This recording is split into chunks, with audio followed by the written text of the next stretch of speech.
Hey y'all, it's Alayna. And it's Candace. And you're listening to Cousins on Crime.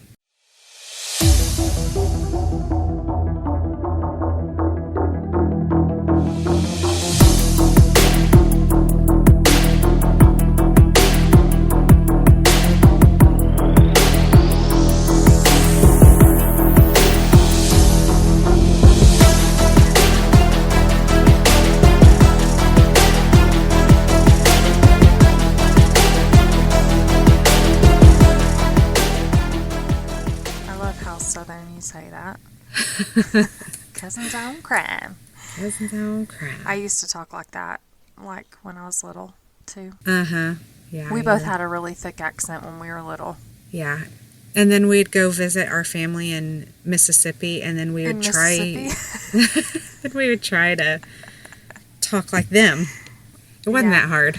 We weren't that far away from them. My daddy.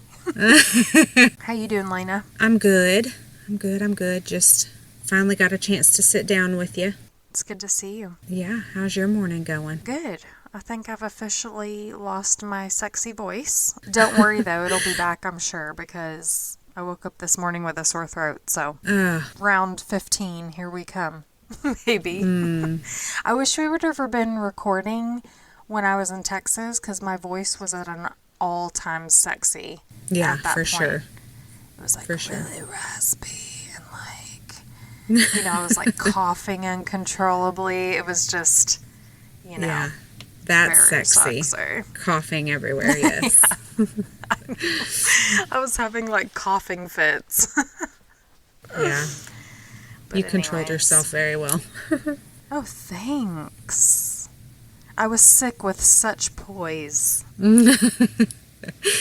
Yes. All right. Well, we'll just go ahead and get into it, guys. Are you ready, Candace? I'm ready. Okay. Well, this case, it's a little bonkers, okay? So have fun on this ride. I'm buckling up. All right. It's the case of Brian Geddes from Idaho. Oh? Yeah. So Brian was born in October 1962 in Sacramento, California. He was just turning 50, and he had 2 adult kids and had several grandchildren. Brian was very successful, and he started a car dealership with a $600 unemployment check in the 1980s. Wow. Yeah. He started out by buying a car, and he fixed it up and sold it. And then just kind of kept on going with it, and it grew into a multi-million-dollar business. Wow. He loved anything that had to do with cars, and he loved to fish and spend quality time with his family and any chance he got. He had money, but he did not live lavishly. He lived in a trailer home, but he did splurge on nice cars. Brian had a big smile. And we'll post pictures, but every picture that I saw of him, he just had this big smile, like he just loved life. And he was willing to help people when he saw the need. And one of those people was a girl named Jordan Shaver. Now, Jordan, she claims to have had a rough upbringing. According to an interview that she did, she says her and her siblings were physically abused by her stepfather, and this caused her to have anxiety and depression. She would go on to mask her emotions with pills and alcohol. And she claims she was in an abusive relationship, and in July of 2012, she was evicted from her apartment. So that's about the time that she met Brian. They met when Brian crossed her path at some walking trails, and they got into conversation. She told Brian that she was abused by her boyfriend, and she was 21 at this time, so she was about the age of Brian's kids. So I guess he felt a little protective, fatherly, and so he gave her his address and told her to come over if she ever needed to get away. Jordan took him up on that offer. She showed up at his home and he let her stay there. According to Jordan, she manipulated Brian and used him as a sugar daddy, if you will. She claims that he wanted more out of the relationship, is what she says. And she did make him think that there would be more, even though she knew that's not what she wanted. And she stayed at his home and she used his cell phone and basically took him for what he had. Like she took what she could out of him. Brian's family questioned their relationship. One day his daughter came over to his house and saw them out on the porch talking, and she's like, okay, what's going on here? And her dad swore that there was nothing there. There was no relationship. He was just helping her out. Soon after Jordan moved in with Brian, she started dating an old crush named Burke. Jordan had told Burke that she is now working as a loan officer at a bank and working on buying a house. Burke had asked several times to go see the house, but Jordan kept giving excuses as to why he couldn't go over there. Like excuses, like in one report I read that she would tell him that her mom had cancer and she was taking care of her, and gross. It just wasn't a good time. But he went along with it, and just they were dating. It was new for him. But in October of that year of 2012, Brian's daughter Megan talked to him on the phone. She was in a hurry. She couldn't talk, and she felt bad about that. They always talked on the phone. They had a good relationship.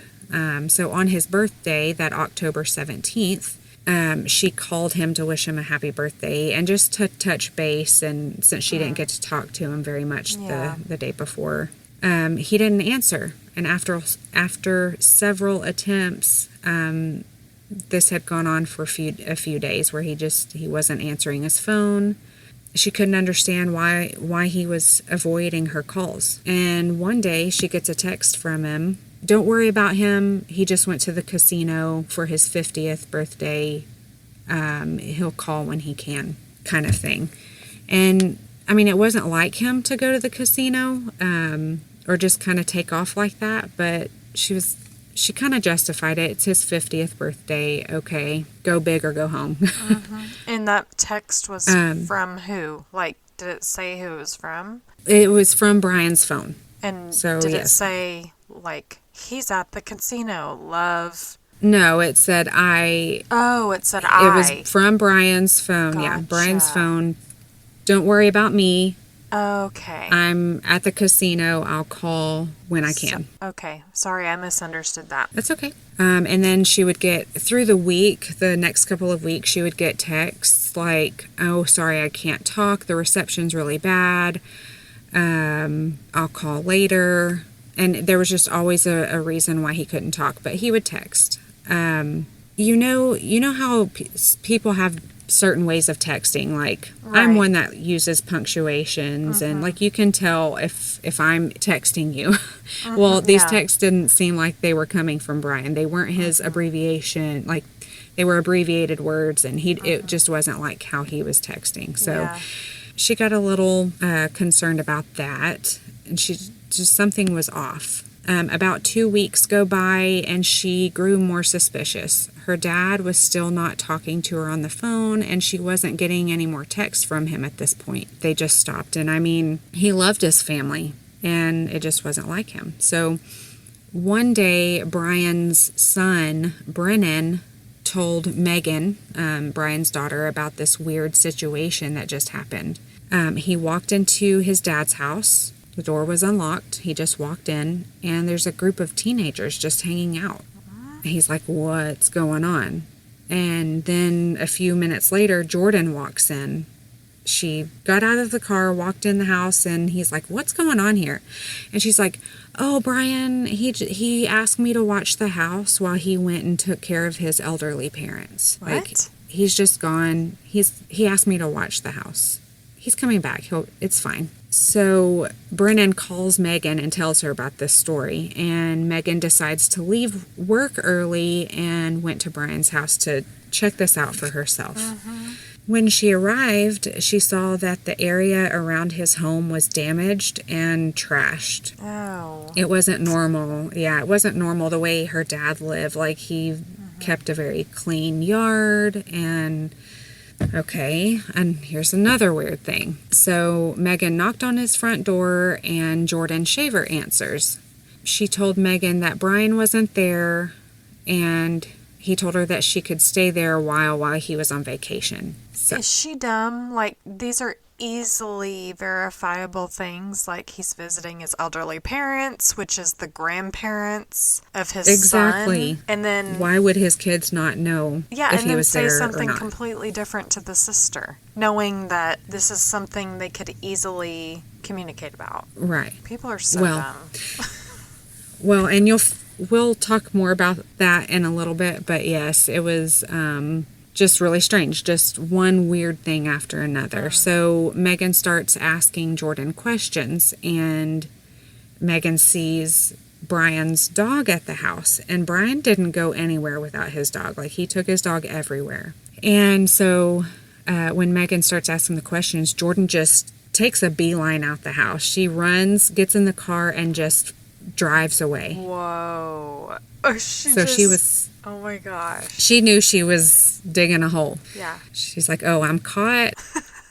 So Brian's family immediately reported this to the police, and Garden City Police began investigating the missing person report. So I don't know if I mentioned that earlier. It's Garden City, close to, I think, Boise, Idaho. Anyway. I believe you.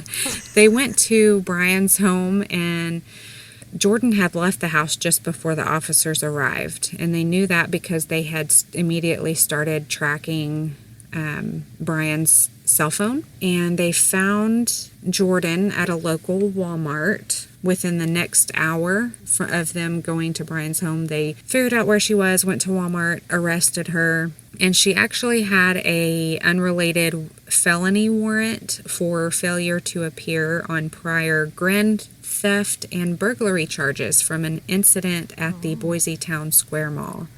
So they were able to hold her on those charges while they figured out where's Brian? So during questioning, Jordan gave a few different stories. You don't say.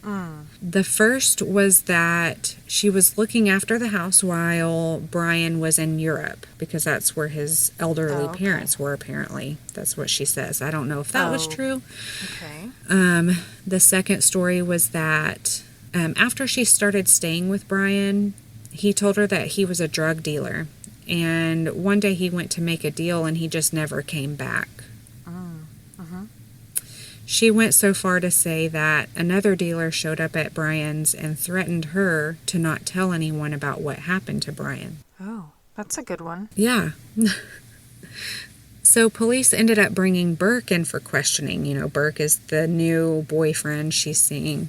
Burke tells police about what the last few months was like dating Jordan. He talked about how she kept making excuses, and not allowing him to come to her new house that she bought. And then finally one day she let him. And he talked about how Jordan told him that her dad came back into her life and was helping her buy this house. And so they pull up to the house and he sees all these nice cars. He had a few cars there. Yeah. And so he's noting all these nice cars, and she's got all this nice furniture. And she says, oh, yeah, the cars and the furniture came with the sale of the house. And what? So he said, I mean, I guess that does happen, but with a trailer? He's just going along with all this. Someone's going to throw in some really nice. It was a nice cars. trailer. Yeah, I mean, there's really nice trailers. I just think that's, I mean... a mansion, I can see just, someone throwing in all the cars. What she said was this guy who was selling it had to up and leave and move to Europe for work, and he just left all this stuff. Okay. I didn't mean that in any derogatory way. I grew up in a trailer. No. So I mean, and it was a really nice home, so I didn't mean that in any it was bad way at all. No, but no, it was like I said, he kept his yard clean, and it was a very pretty trailer park area. Anyway, so he said that he started staying there after a few days of going to see the house. He started staying there with her, and they would have friends over to drink and smoke weed and get in the hot tub. A report said that he got a little suspicious because she told him that she was buying the house, but then overheard her tell the friends that she was house sitting. So he's She thinking, can't keep her lies straight. Yeah. Also, she worked at a bank from what she said, but she never went to work. Interesting. Maybe she was the CEO and she didn't have to go in. She did work Probably from her not. computer. I don't know. This was back in 2012, so I don't Yeah, know. I don't think so. So he said that Jordan would give him gifts, including the jacket that he was wearing in the interview room. It was brought to his attention that the jacket actually belonged to Brian. Oh, no. So he starts getting, weirded out. Yeah. I'd take it Yeah. off immediately. So the investigators had Burke go into Jordan's interview room and convince her to tell the truth. Like, what the heck? What's going on? I need to know. So Jordan gives her final and third story. In this last story, Jordan tells police, she says she was giving Brian a massage on his bed, and she recently got a gun for self-defense because of her abusive boyfriend that she had. And she asked Brian to fix it. There was something broke on the gun or something. She asked him to fix it, and she says he fixed it and handed the gun back to her, and when she took it, the gun went off and shot him. While she was massaging him? Yeah. Okay. One report I read said that. So she's on his back giving him a massage, and he's on his stomach, kind of up where he can see the gun and tinkering with the gun. And then he lifts the gun behind his head, like to hand it back to her behind him. And so when she grabs it out of his hand, and he was shot in the back of the head. So he hands it behind him, she grabs it, and it goes, it shoots him in the back of the head. So that's a report that I read, but don't know exactly the truth and all of that. Nonetheless, she does say she accidentally shot him after she grabbed the gun out of his hand. Right. So then she tells police that she freaked out. She wrapped him up in a tarp and his comforter and stuffed his body in the crawl space under his trailer home. So investigators went to the house, and if you're familiar with what a trailer home looks like, the house has a skirt around it, like a metal panel around the bottom of it. And so they noticed damage to those panels, and they went into the crawl space in that area and found Brian's body wrapped in a tarp and a comforter. They also found blood on Brian's mattress, and she was arrested on first-degree murder charges. She was held in the Ada County Jail without bond. So the autopsy performed by Ada County coroner said that Brian Geddes was shot in the back of the head and his body was badly decomposed. Authorities say that Brian was last seen on October 16th of 2012, and Jordan wasn't arrested until the first weekend of November, which means that she lived and partied in his home for about 2.5 weeks after she killed and buried him. Gosh. Like while he was under the house. Yeah, and had all her boyfriend and their friends coming Soulless. over. Yeah. I mean, no regard. I mean, And just sleeping there. Like laying sleeping, your like- head down knowing there's a dead body under your house right now. Not Yeah. your house, but his house. right. And you're like She has her boyfriend coming and sleeping in his bed where she shot him. Oh my gosh. Shouldn't Yeah. replace the mattress at least? No, that's where He was the still no the and I mean I'm sure she Wow. replaced the sheets, but the investigators that they found the pool of blood on his mattress. Oh my. And unbeknownst to these friends, come in They're and all- party. Oh my gosh. Yeah, partying in the hot tub right above where his body was. I had Oh no my idea. gosh. So So morbid. an Ada County grand jury indicted Jordan on first-degree murder as well as several felonies related to the crime, such as robbery, grand theft, failure to report a death, and use of a deadly weapon in commission of a crime. Persecutors pointed out that Jordan stole money from Brian, something like over $1,000 worth, after she murdered him. And then she went to Walmart and she bought lingerie and makeup and a tarp. Okay. The one she wrapped him in. Mm-hmm. Yeah. So she Yeah. drove his car and used his cell phone for the 2 weeks, and she also apparently talked to the victim's family and pretended to be Brian by texting and covering up his disappearance. So Jordan knew that first-degree murder meant the possibility of death, of a death sentence, and was able to plead guilty to second-degree murder and admitted that she shot Brian in the back of the head on October 16th, then hit his body in the crawl space. And prosecutors agreed to drop the charges in exchange for the guilty plea to second-degree murder. So in the agreement for Jordan to plead guilty to second-degree murder, prosecutors removed the allegation that the murder was premeditated. And they said it was premeditated because, she had this boyfriend who she was telling she was buying this house. And so Yeah.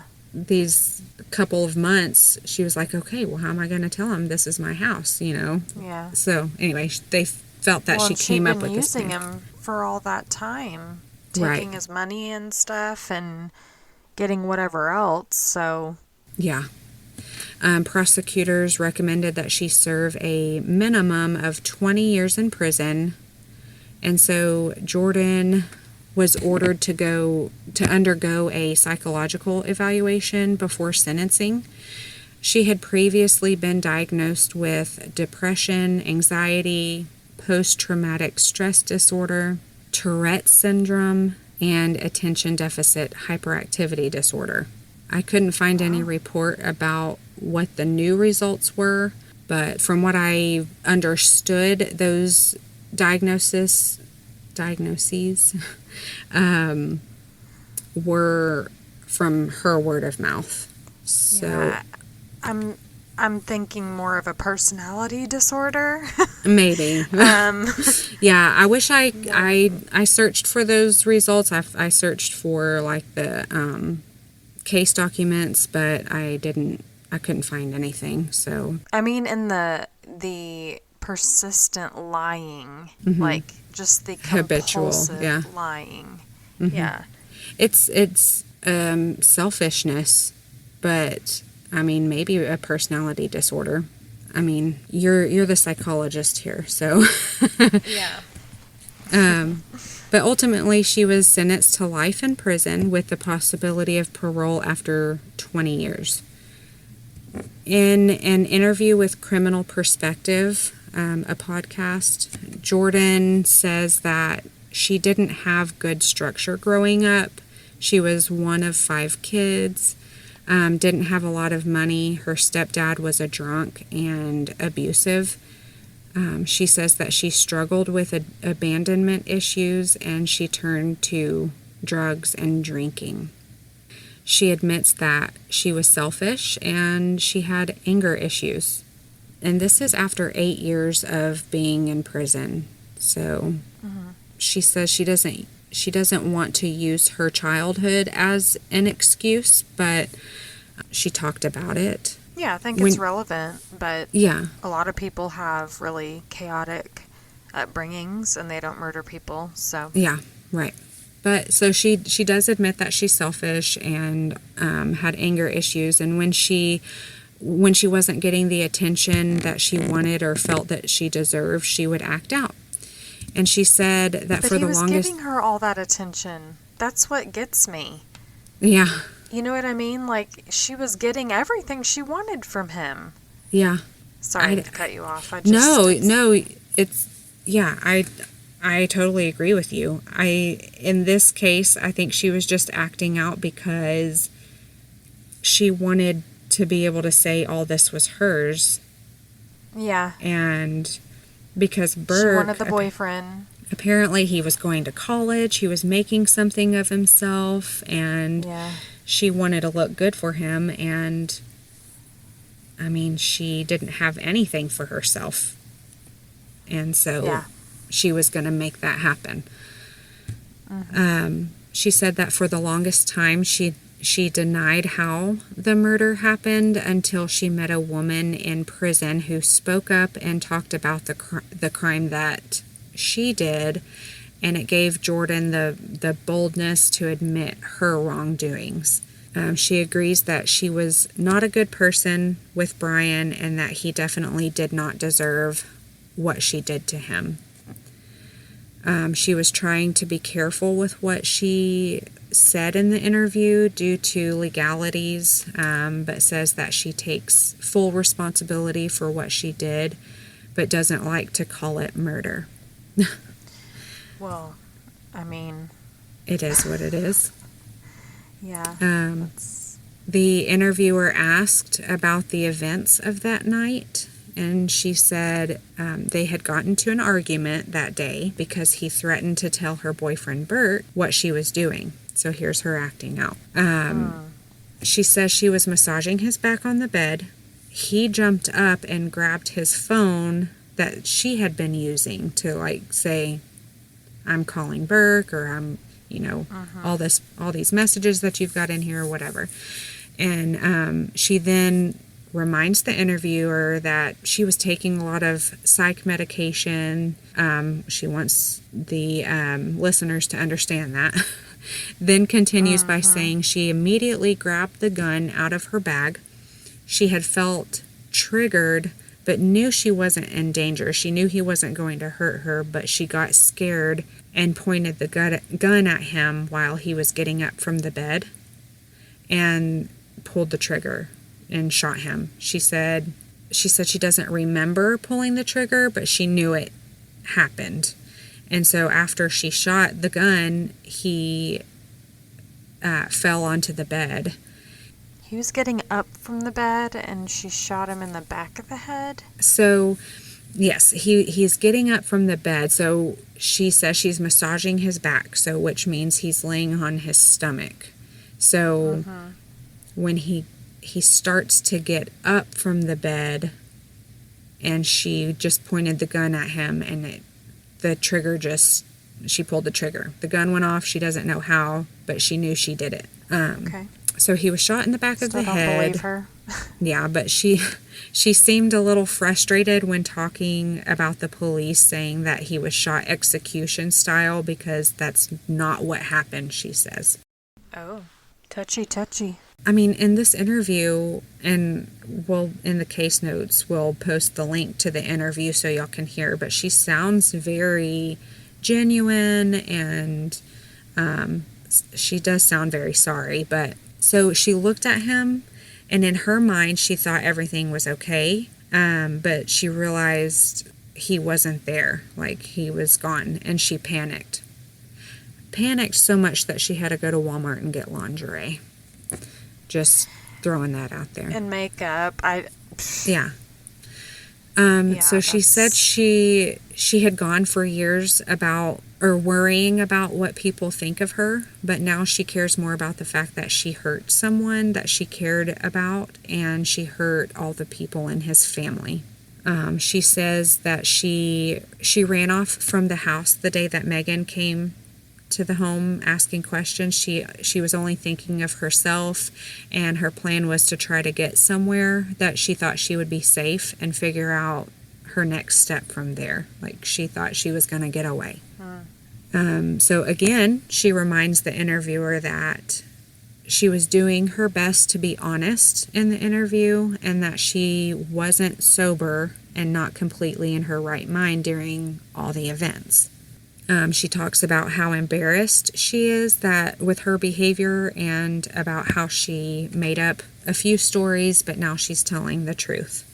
She knows a lot of people judge her and she deserves it, but that there is no one out there that hates her more than she hates herself. She wants the family to know that she is sorry from the bottom of her heart and that her words or anything she does will never make it better. Correct. Yeah. So while in prison, she has trained dogs, and that's her favorite thing to do. But at the time of the interview, she didn't have a job inside of prison. So she had a lot of time to think. She says that people in prison with her don't believe that she is in there for murder because she's a lot different and kind with everyone in there. She feels like she's the worst person, and she knows that she has stains on her life, but she is taking responsibility for what she did, and she didn't mean for it to happen, and that she is so sorry.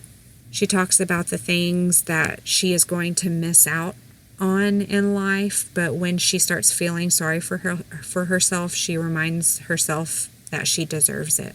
It's really sad. Yep. I mean, yeah, you can sympathize or, on a human level. Yeah. But all of this, like her interview and everything, her remorse, that's for her. And that's for her to move on with her life. It has no bearing on his family, and it makes nothing better for anyone. And she says, she knows that. I mean, but at least she recognizes it. Yeah. So she's eligible for parole in 2032, but it's just sad. And to me, because she could be genuine and heartfelt, but she admits that she was manipulative. So is she being manipulative in this interview? Because she will be going before the parole board. She's done a few appeals that were denied, and not sure if she plans to appeal again, but in the interview she says she's still working with a lawyer. So does she think if she goes on to this interview and says these apologies or acknowledgments that she'll have a better chance of parole? I don't know. I would like to say that she's rehabilitated, but only her and God know her heart. Yeah. So I mean, I think people can. I think we all do really stupid things when we're younger, and we have no. I just remember I had no emotional regulation at certain times in my life when I was an adolescent. Mm-hmm. I had no concept of the future, and even though I had knowledge of right and wrong, I still, I had feelings of like, not that I was going to murder anyone, but kind of irrational. Yeah, exactly. It's irrational. Like the way I would behave in relationships, or, and it is irrational because you're just different. Your brain is not formed. Yeah, you're trying to navigate through your emotions and your feelings, but she was never taught how to cope with life. And if, who knows what kind of example she had, desperate times and all that, taking advantage of people, and maybe that's how she was taught to make it, or how she was just modeling the behavior she knew. Right, maybe. And so, yeah, I mean, I can see how someone can grow up and be like, oh, life is actually not like that, and there are consequences, and when you take a life, the life is gone, and it leaves a family in ruins. I can see that for sure. Yeah. But she's still not my friend. No, and you can have, excuses or, your history, your upbringing, but it doesn't bring Brian back. It doesn't bring Megan and Brennan, their father, back. Yeah, and it's just devastating that people can't control themselves. I know. That is a short case for you today. That's all I've got. It was, Well, like I said, bonkers that she lived there for 2.5 weeks and brought in all these friends and partied there like nothing. I just cannot imagine being one of those guests and having to live with that for the rest of your life, knowing that you were partying in a dead man's home on top of his body. Yeah. And you didn't know. Mm-hmm. Like, that feels like a violation Absolutely. in itself. I totally agree with you. Ugh. Well, I'm going to end the case there, but I do have a question for you, Candace. Go on. Something totally unrelatable or unrelated. Have you ever thought to yourself, I would love to sleep inside of a giant potato? Yes. You have? I've thought that. Like a baked potato, how soft and comfy it would be. And you could just, every once in a while, like, eat your pillow and then make a new pillow. Okay, I'm hungry. Let me, nom, nom, nom. Okay, well, so if you ever get another hankering to sleep in a huge potato, you can. Oh, I like where this is going. Well, it's not a real potato. But as I was researching my next case, I came across this fascinating hotel. It's in Boise, Idaho, and you can find Big Idaho Potato Hotel. It's the it's the only potato hotel in the world. So don't be thinking you can find another one just like it, okay? I was about to say. It's 28 feet long, 12 feet wide, and 11.5 feet tall, and made of 6 tons of steel, plaster, and concrete. The inside is it's very chic. It has a bed. I think it may be a full or a queen size bed. So, a couple of chairs. Right now. Yes, do it. It has a couple of chairs and some shelving, so just enough room for 2 people. It's very cute. Oh my gosh. It's energy efficient. It has air conditioning and water. And the bathroom is just outside, a few steps away, inside of a recycled silo. Okay, you lost me at the bathroom is outside. But, yeah, well, you have to walk to it. The bathroom's not outside. You just have to walk outside to it. So you go inside of the silo.